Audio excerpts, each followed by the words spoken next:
E se a gente pudesse destravar um dos conceitos mais difíceis que existem, que é o de cultura, mas de um jeito completamente novo? É exatamente isso que a gente vai fazer agora, mergulhando na obra do historiador e antropólogo Luiz Newton Correia. Vamos lá! Bom, para começar, uma pergunta que parece fácil, mas que na verdade há mais de um século tira o sono de pensadores, artistas e cientistas. Afinal de contas, o que é cultura? Olha, essa dificuldade não é de hoje. Desde que o antropólogo Edward Tylor criou a primeira definição formal, lá em 1871, já surgiram mais de 250 outras. Isso só mostra como o conceito é complexo e escorregadio. Mas e se a gente estivesse olhando para essa questão pelo ângulo errado? E aí que a gente chega na ideia revolucionária de Luiz Newton Correia. Depois de analisar todo esse universo de definições, ele propôs uma coisa diferente: enxergar a cultura não como uma lista de coisas, sabe? Mas sim como um mecanismo, uma engrenagem fundamental da nossa existência. E a sacada é essa aqui. Para Correia, cultura não é o que a gente vê de cara, os rituais, a arte, a comida. Não. Cultura é o mecanismo invisível que está por trás de tudo isso. É todo o complexo que gera as nossas respostas aos estímulos, tanto os de dentro, tipo um sentimento, quanto os de fora, como o ambiente em que a gente está. E como isso funciona na prática? É como uma corrente. Pensa assim, um estímulo externo, uma situação de perigo, por exemplo. E isso gera uma resposta interna, a ansiedade.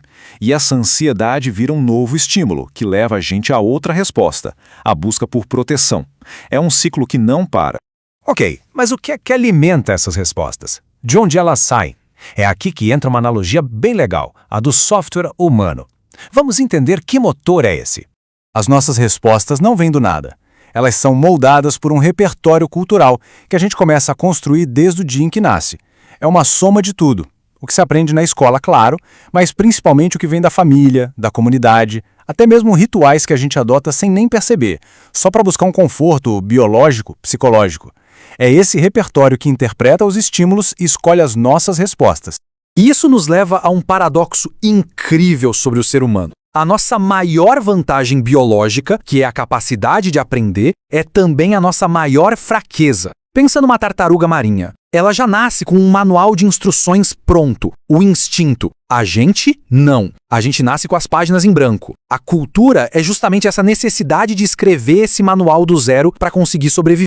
Então, o ponto central é este. Aquilo que a gente costuma chamar de cultura, a música, a arte, a religião, é só a pontinha do iceberg, é o que aparece. A cultura de verdade, o motor de tudo, tá lá embaixo, invisível. É essa base de respostas e o repertório que alimenta tudo isso, muitas vezes de forma totalmente inconsciente. Certo. Mas se as pessoas de uma mesma comunidade têm um repertório parecido, por que elas não são todas iguais? Porque cada um é cada um. A resposta está na diferença entre o software e o hardware. Porque mesmo que o software, o repertório, seja parecido, o hardware de cada pessoa é único. Nossa biologia, sabe? Nossos hormônios, nossas capacidades físicas, até a forma como o cérebro guarda memórias. Tudo isso faz com que cada um reaja de um jeito um pouco diferente. As respostas podem até criar um padrão, mas elas nunca são idênticas. É daí que nasce a individualidade. E quando a gente entende isso, chegamos na consequência talvez mais poderosa dessa teoria. Se a cultura é uma ferramenta, como é que a gente mede o valor dela? A verdade é que não dá para medir numa escala de melhor ou pior. Como a cultura é uma ferramenta para se adaptar, a única medida que importa é se ela funciona bem no ambiente específico. Não existe hierarquia entre culturas, o que existe são contextos diferentes. Para isso ficar bem claro, vamos conhecer dois especialistas. De um lado, um taxista em Londres. Para conseguir a licença, ele precisa memorizar mais de 25 mil ruas. O repertório dele é uma ferramenta de sobrevivência na selva de pedra. Do outro lado, um indígena na Amazônia que tem um conhecimento gigantesco sobre plantas, animais, os ciclos da natureza, tudo o que é essencial para viver na floresta. Agora, a parte genial. Se a gente trocasse os dois de lugar, o que aconteceria?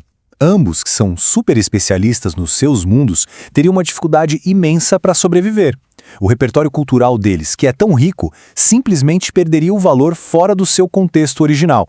E essa lógica vale para todo mundo. Não importa se é um morador da periferia, um executivo de multinacional ou membro de uma tribo isolada. O princípio é exatamente o mesmo. Todo mundo constrói e usa um repertório cultural para se adaptar, sobreviver e prosperar no seu ambiente. Então, no final das contas, qual é a grande lição de enxergar a cultura por essa nova lente? O que é que muda de verdade? Vamos repassar rapidinho os pilares. Primeiro, cultura é um processo dinâmico, não uma lista de coisas. Segundo, esse processo é, na sua essência, invisível, uma necessidade biológica para compensar nossa falta de instinto. E, talvez o mais importante, é uma ferramenta de adaptação que só faz sentido no seu contexto, sem nenhuma hierarquia de valor. Quando a gente entende a cultura como esse mecanismo de adaptação, a nossa visão sobre as diferenças humanas muda completamente. O que antes parecia uma falha ou algo exótico, a gente passa a enxergar como uma solução genial para um desafio específico. É um convite para ter mais empatia e um respeito muito mais profundo pelo outro.